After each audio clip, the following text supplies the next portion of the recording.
먼저 하나님의 말씀 로마서 7장 23절 24절을 제가 낭독하겠습니다.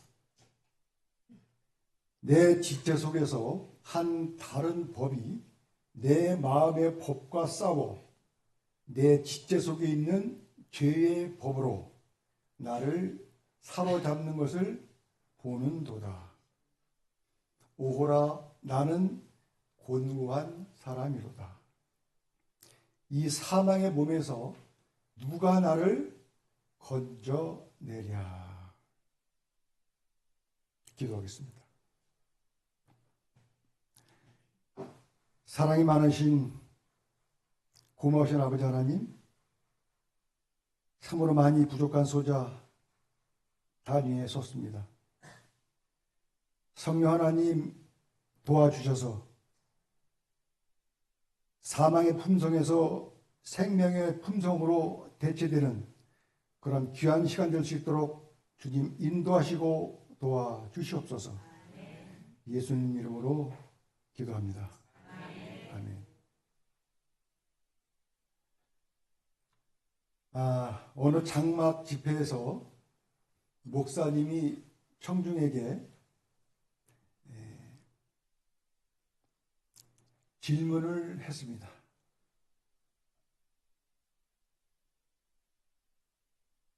여러분, 예수님을 사랑하십니까? 모든 사람들이 크게 아멘 했습니다. 다시 질문했습니다. 예수님의 재림을 믿으십니까? 예. 여러분이 대답한 것처럼 우렁찬 목소리로 아멘 소리가 다시 나왔습니다. 그리고 세 번째 질문이 이어졌습니다. 예수님이 빨리 오셨으면 좋겠습니까? 똑같으네요, 보니까. 아멘 소리가 절반으로 줄었습니다.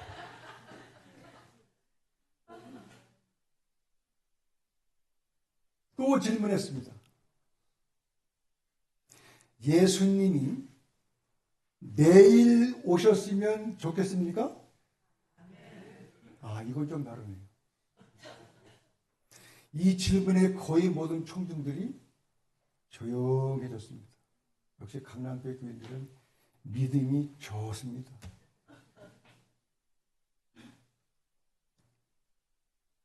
어색한 침묵이 흐르는 가운데 어떤 장로님이 일어나서 답했습니다. 안 됩니다. 준비가 덜 됐습니다. 이에 강사는 다시 한번 물었습니다. 그럼 한 달이나 1년 후에 오시면 되겠습니까? 아니요. 그건 좀 줄었는데. 역시 이 집회에 있는 청중들은 다시 조용을 했습니다. 이 자리에 참석했던 한 분이 이런 글을 남겼습니다. 그 자리에는 나도 포함되어 있었다. 나는 하루 만에 재림 준비를 할 수 없음을 너무 잘 알고 있었기 때문이다. 그날 이후 나는 여러 날 동안 고민을 아니할 수 없었다. 그때 왜 즉시 대답을 못했을까? 라는 후회보다는 언제쯤이면 확실하게 대답할 수 있을까? 라는 두려움 때문이었다. 5년 후? 10년 후? 20년 후? 나는 내가 살아온 날수만큼 더 시간을 준다 할지라도 대답을 할 자신은 없다는 것을 깨달았다. 무엇이 문제일까요?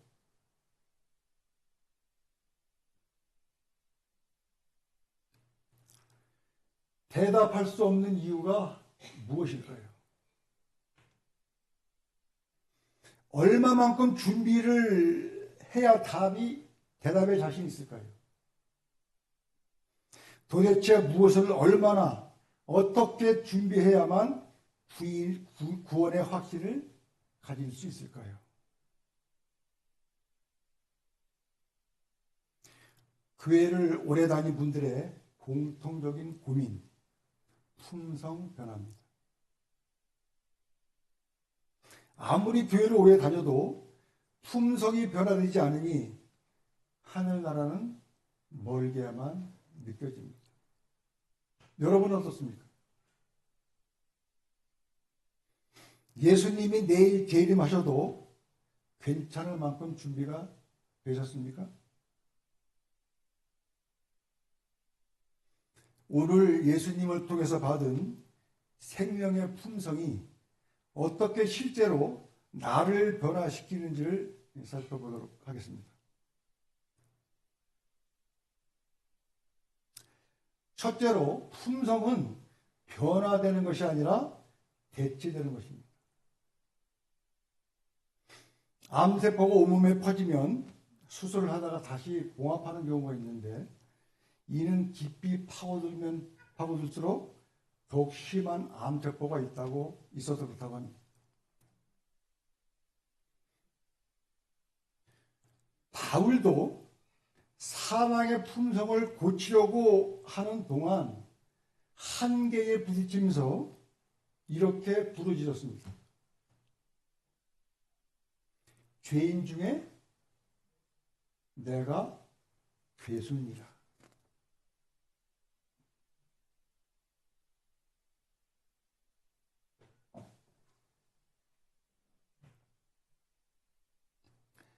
사랑의 품성으로 살고 싶은 마음이 있어도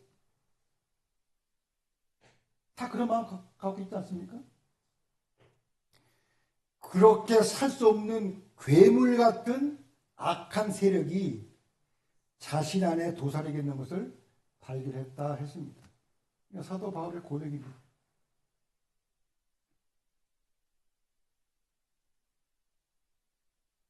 아까 본문에서 낭독해드린 것처럼 오호라 나는 곤고한 사람이로다. 이 사망의 몸에서 누가 나를 건져내랴. 사도 바울만의 생각일까요? 여러분의 마음속은 어떻습니까? 마음속에 있는 본성을 한번 우리가 들여다보겠습니다.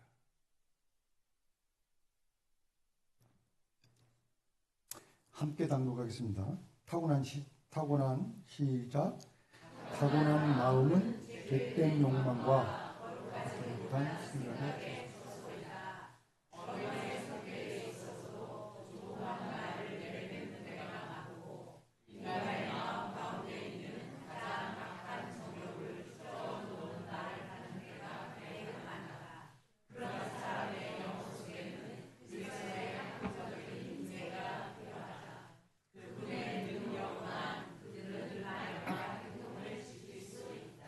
우리들의 본성이 이렇다는 겁니다.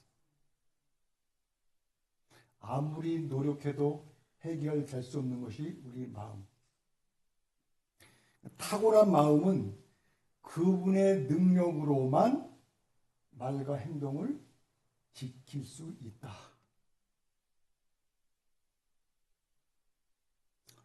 오늘 저와 함께 여러분의 입술에도 이 로마서 7장 24절에 이 고백이 있기를 바랍니다. 그는 무엇을 구하거나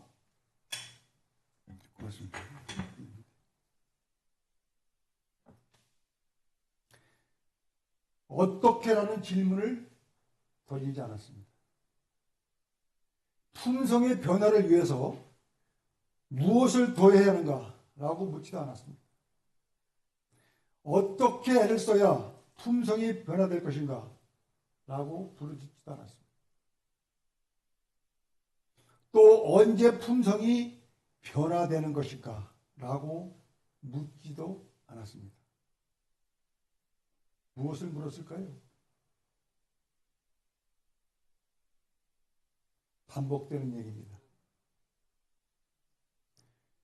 그는 이 사망의 몸에서 누가 나를 건져낼 것인가? 라고 부르짖었습니다. 누가 나를 건져낼 것인가? 이 질문이야말로 저와 여러분이 던져야 할 가장 정확한 질문입니다.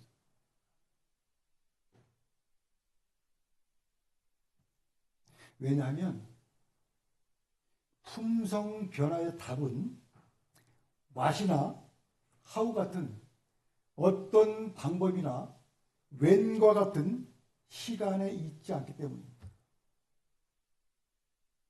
질문의 답을 종로의 계단에서 보겠습니다.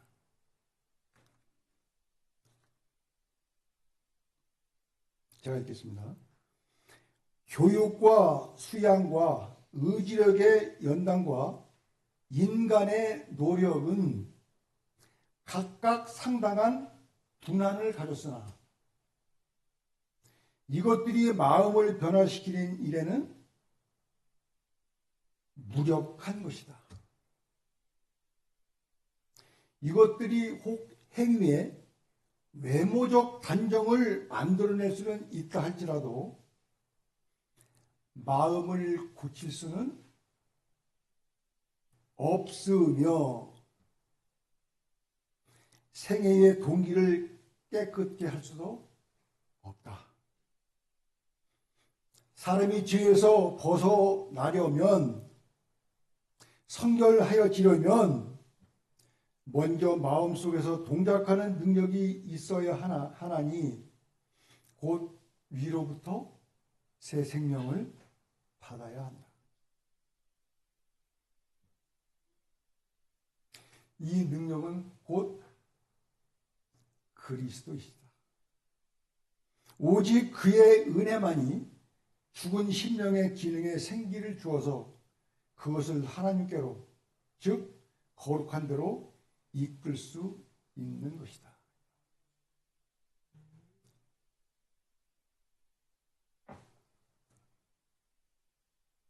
우리에게는 사랑의 품성을 행할 능력이 없습니다. 그 능력은 예수님께로부터 옵니다.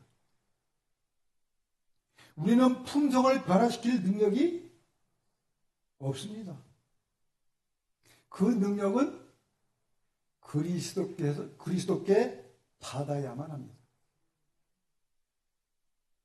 하나님은 우리를 스스로 품성을 변화시키기를 바라지 않습니다. 대신 그분께 오라고 하십니다. 화이트인의 기도회를 보면 품성 변화의 능력을 구하는 기도는 즉시 응답받을 것이다. 다른 기도 제목들은 하나님의 섭리에 따라 기도 응답이 늦어질 수도 있고 때로는 기도 응답이 이루어지지 않을 수도 있다. 그러나 그리스도의 품성이 자신의 악한 품성을 대신하기를 바라는 기도는 언제든지 즉시 응답된다 했습니다. 확인해 보겠습니다.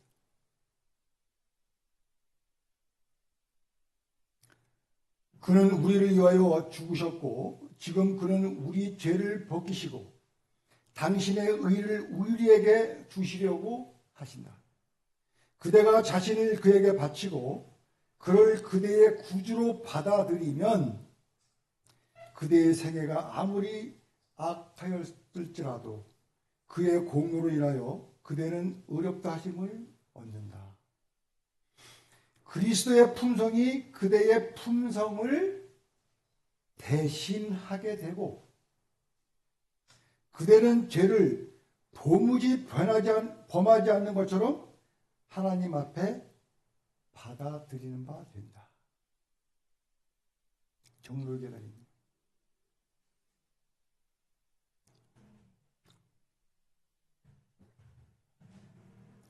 저와 여러분이 거부하지만 않는다면 우리는 성령을 받을 것입니다. 성령을 통해 생명의 품성을 받을 것입니다. 품성이 변하기 위해 무엇을 하느냐, 어떻게 하느냐가 중요한 것이 아니라 누구에게 가느냐가 중요한 것입니다. 품성 변화를 위한 능력을 부어주실 그리스도를 찾고 부르시는 저와 여러분이 되시길 간절히 바랍니다. 두 번째로, 품성 변화를 위해서는 계속 그리스도 안에 머물러 있어야 합니다. 아담과 하와가 죄를 짓고 사망이 되었을 때 육신적인 사망만 선고받은 것이 아닙니다. 품성도 사망의 품성이 되었습니다. 원래 그들의 품성은 하나님의 품성과 같은 품성이었습니다. 사랑의 품성의 특징은 고린도전서 13장에 바울이 잘 기록하였습니다. 짝수절은 제가 읽고 홀수절은 성도님들이 낭독하시겠습니다. 사랑은 오래 참고, 사랑은 온유하며, 시기하지 아니하며, 사랑은 자랑하지 아니하며, 교만하지 아니하며,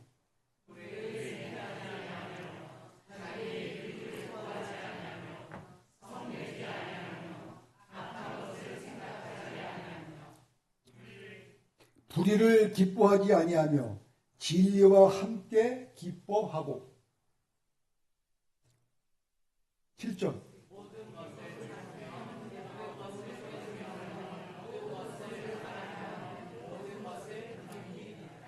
내용이 너무 좋죠. 이 내용이 노래에 나오고 있어가지고 제가 나발을 한번 불어보려고 합니다. 나발은 아니고 색소폰 한번 불어볼게요.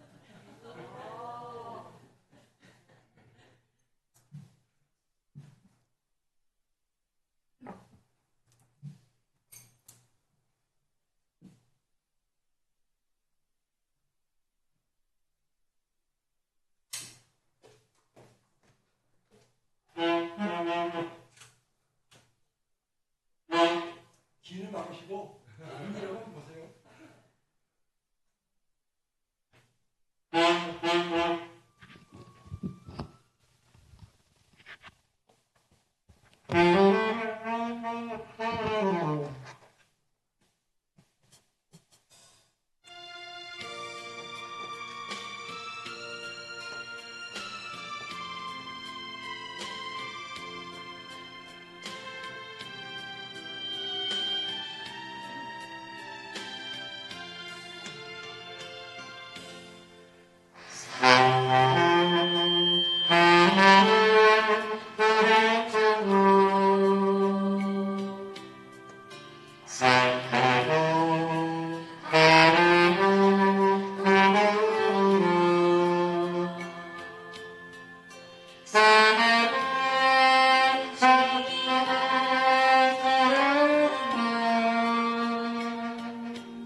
이런 품성을 가진 사람만 교회 안에 있다면 다툼이 있을까요?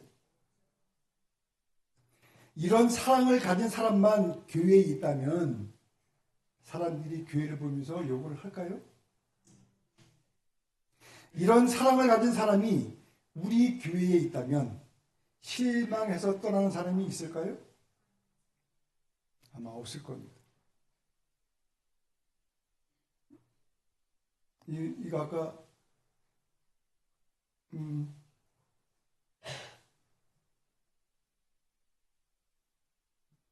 네. 오히려 따뜻한 사랑의 품성 때문에 교회는 부흥할 것입니다. 세상은 칭찬할 것이며 교회는 행복할 것입니다. 그런데 안타깝게도 이렇게 완벽하게 사랑이 구현된 교회는 세상에 없습니다. 또 완벽하게 하는 말마다 행동마다 사랑을 말하고 사랑의 행동을 하는 사람도 없습니다. 왜일까요? 사도 바울의 고백처럼 모두가 사망의 품성이 되었기 때문이죠. 사망의 품성은 이런 모습으로 나타납니다.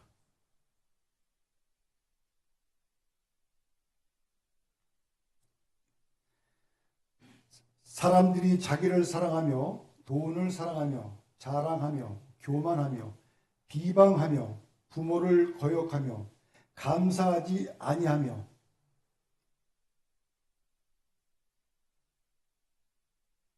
거룩하지 아니하며 무정하며 원통함을 풀지 아니하며 모함하며 절제하지 못하며 사나우며 선한 것을 좋아하지 않으며 배신하며 조급하며 자만하며 쾌락을 사랑하기를 하나님 사랑하는 것보다 더하며. 나하고는 거리가 먼 품성입니까? 그리스도인이 이 정도는 설마 아니겠지? 시대의 소망 744페이지를 제가 읽겠습니다. 군병들이 무시무시한 일을 하고 있는데 반해, 요약해서요, 그분은 다만 그들을 용서해 주기를 탄원하셨는데 이는 저희가 자기의 하는 것을 알지 못함이었다.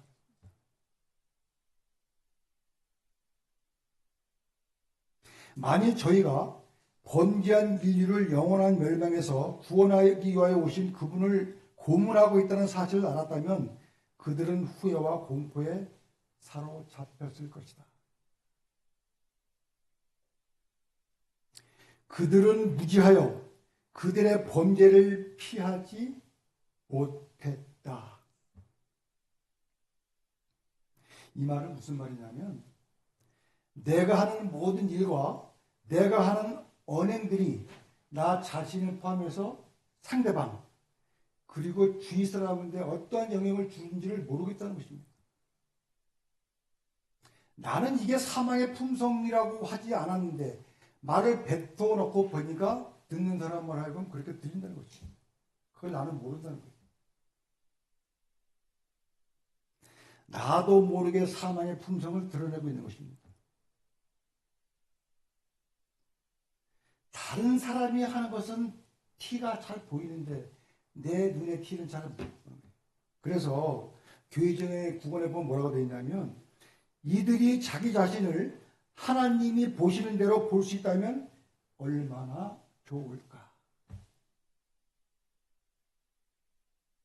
나 자신을 하나님이 보시는 대로 보기를 하나님이 원하시는데 우리는 그렇게 하지 못하고 있다는 거죠. 나 자신을 많이 아는 것 같지만 가장 모르게 있는 것이 자신. 나는 어떤 사람인지 하나님이 나를 보시는 대로 나를 바라보는 성도님 되시기를 간절히 소망합니다. 사망의 품성과 사랑의 품성을 한번 비교해 볼까요? 좌측은 제가 읽고요. 우측은 우리 성도님이 읽겠습니다. 사랑은 오래 참지만 사랑은 온유하지만 사랑은 자랑하지 않지만 사랑은 교만하지 않지만 사랑은 무례히 행하지 않지만 사랑은 모든 것을 참지만 이런 사망의 품성을 가졌기에 우리는 어떤 사람이나 단체에게서 완전한 품성을 기대해서는 안 됩니다. 어떤 분들은 교회가 왜 그래? 세상보다 더하네. 내가 그래서 교회를 안 나가 라고 말합니다. 교회라고 완전하지 않습니다. 교회도 불완전한 사람들이 모인 불완전한 공동체입니다. 그 안에서 얼마든지 불화와 갈등이 존재할 수 있습니다. 교회가 불완전하다는 사실이 교회를 나가지 않을 명분이 되지는 못합니다. 교회는 완전한 사람들이 모인 공동체가 아닙니다. 불완전한 사람들이 모여서 완전하신 예수 그리스도를 만나기 위해 모이는 공동체입니다. 확인해 보겠습니다. 투쟁하는 교회는 승리한 교회가 아니며 이 땅은 하늘이 아니다. 교회는 이 생과 내세에서의 영원한 삶을 위해 그리스도의 학교에서 훈련과 연단과 교육을 받는 학생으로서 실수 많고 불완전한 남녀들로 구성되어 있다. 교회가 불완전하다 하더라도 완전하신 그리스도를 바라보고 교회에 나오시기 바랍니다. 교회는 그리스도의 학교이지 어떤 한 사람의 학교가 아닙니다. 교인 중에 불완전한 어떤 사람 때문에 교회 나가기를 그만두는 분들이 있습니다. 이 말씀의 표현처럼 우리는 그리스도의 학교에 다니는 것입니다. 같은 반 친구가 마음에 안 든다 해서 학교를 떠나서는 안 됩니다. 불완전한 그 사람이든 나든 그리스도의 학교에서 그리스도를 통해 훈련과 연단과 교육을 받을 일이 아직 남아 있습니다. 복음 성가 중에 가시라는 노래가 있습니다.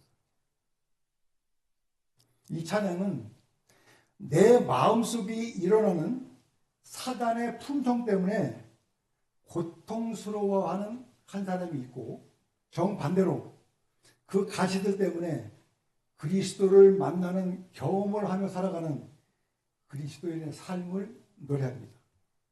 함께 들어보시겠습니다.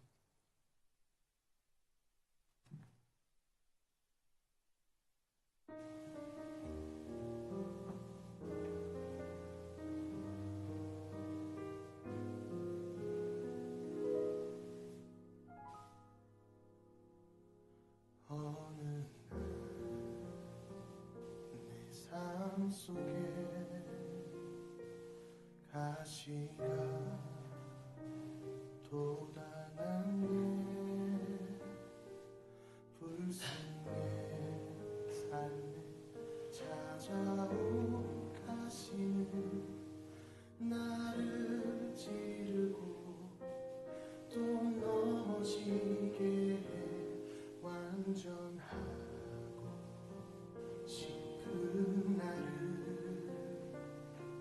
절망으로 이끄는 가시를 어릴 수도 없고 또 안을 수도 없어서 나는 수많은 밤을 이 고통을 알기 전으로 되돌려 주시기를 눈물로 지새웠지. 가시를 빼주시기를 나를 살려주시기를.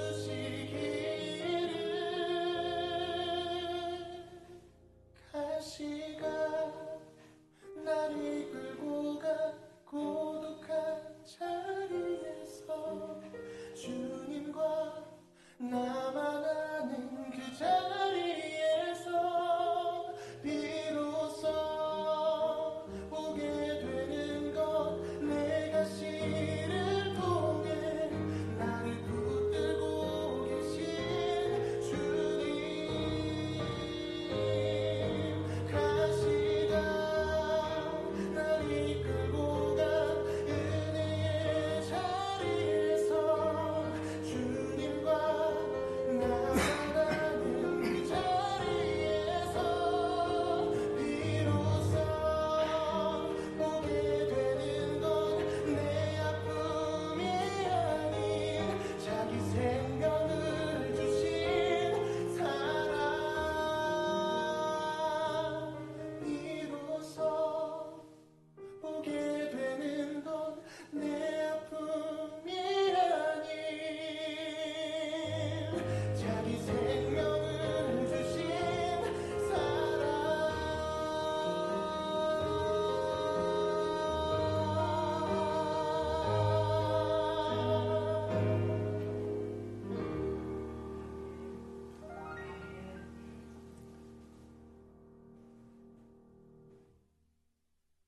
다음 장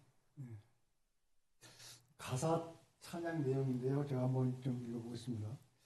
저와 여러분 모두는 사망에 찔렸습니다. 또 사망의 품성이 되어서 대목 같은 가시가 되었습니다. 이 가시가 자신을 찌르고 또 남을 찌릅니다. 내 가시에 찔린 사람들은 상처 입힌 것에 항의하며 자신의 가시로 또 나를 찌릅니다. 이렇게 가시들은 서로를 향하고 서로를 찌르고 서로를 아프게 했습니다. 남을 향한 이 날카로운 가시들은 내 안에서 이 가시를 자신의 몸으로 안으시는 예수님 안에서 힘을 잃습니다. 예수님은 이 가시를 온전히 품에 안으시고 이 가시에 찔리시면서 십자가에서 죽으셨습니다. 그분의 죽음이 모든 가시를 덮어 더 이상은 힘을 쓸 수가 없는 가시가 되게 하셨습니다. 어느 날 엘렌 화이트 부인이 흥미로운 꿈을 하나 꾸었습니다. 그는 한 여성과 아름다운 동산을 방문했습니다. 동산 주인이 길을 안내하고 있었습니다. 나는 꽃을 따며 향기를 즐기고 있었는데 내 옆에 걷던 그 자매는 길을 가로막고 있는 보기 흉한 가시덤불을 가리키며 나의 주의를 이끌었다. 그 자매는 거기서 슬퍼하며 탄식하고 있었다. 똑같은 길을 가면서 화인 여사가 꽃을 볼 때 같이 간 여성은 자꾸 가시덤불을 보면서 세상에 이 아름다운 정원이 가시덤불로 망가진 것이 안타깝지 않나요? 하면서 슬퍼한 겁니다. 그때 안내자가 말했습니다. 가시는 당신을 상하게 할 뿐이니 그냥 놔두십시오. 그리고 장미와 백합과 페랭이 꽃을 따십시오. 우리 삶에는 분명 가시가 있지만 그보다 훨씬 많은 꽃들이 있습니다. 그런데 어떤 분들은 꽃은 보지 않고 가시만 보는 분들이 있습니다. 물론 가시만 뒤덮인 분도 있을 겁니다. 그러나 마음을 조금만 바꾸면 훨씬 편해질 수가 있습니다. 존 밀스는 이렇게 말했습니다. 삶이란 우리의 인생 앞에 어떤 일이 생기느냐에 따라 결정되는 것이 아니라 우리가 어떤 태도를 취하느냐에 따라 결정되는 것이다. 상황과 환경이 인생의 색을 칠해주지만 어떤 색을 선택할지는 그대에게 달려있다. 돈이 없으면 가난의 색이 칠해지고 병이 나면 아픔의 색이 칠해집니다. 괴로우면 고통의 색이 칠해지고 혼자 살면 외로움의 색이 칠해집니다. 그러나 중요한 것, 어떤 색을 선택할지는 누구에게 달려있다고요? 나에게 달려있습니다. 가난도 긍정으로 받아들이면 삶이 가벼워서 좋고, 아프면 잠깐 쉬어라 라는 신호일 수도 있습니다. 고통 때문에 인내를 배우고 더 성장할 수도 있습니다. 외로움 때문에 하나님을 더 찾게 될 수도 있습니다. 천천히 함께 낭독하겠습니다. 세상에서 시작. 세상에서 어떤 일이 있다 해도 그리스도를 바라보시기 바랍니다. 교회에서 어떤 일이 있다 해도 그리스도를 떠나지 마시기 바랍니다. 결국 우리는 그리스도 안에서 도움을 찾고 힘을 얻고 세움 받을 수 있기 때문입니다. 사망의 품성에서 생명의 품성으로 배치되시는 모든 성도님들이 되셔서 하늘까지 한 가족으로 이어지는 그런 한 가족이 되기를 간절히 소망하면서 말씀을 마치겠습니다.